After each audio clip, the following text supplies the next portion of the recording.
Mədə və bağırsaq xəstəliklərini götürən təbii qidalar və izolqanı necə təbii yolla müalicə etmək olar?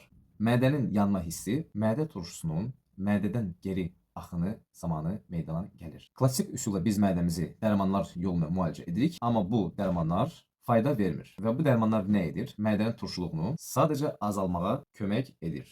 Bu da öz nəticəsində əks təsiri gətirib çıxardır. Tez-tez bağırsağın infeksiyalarının əmələ gəlməsinə səbəb olur. İçdiyimiz dərmanlar kalsium, maqnezium, dəmir, B12 kimi vitaminləri udulması kəskin şəkildə azalır. Bəs mədə xəstəliklərini və mədə yanmasını necə təbii yolla müalicə edək? Mədənin silikli qişasını bərpa etmək lazımdır. Qida rejimini qaydasına salmaq lazımdır. Acılı qızarma yeməklərdən uzaq durmalısınız. Şirin qazlı sulardan uzaq durmalısınız. Şokoladlardan uzaq durmalısınız. Şirniyyatlardan, popkorn, çipsi, duzlu püstə, fıstıq, kukuruzlar, süni qidalar, peçenyelər, kofe, alkoqol içkilərdən və energetik içkilərdən uzaq durmalısınız.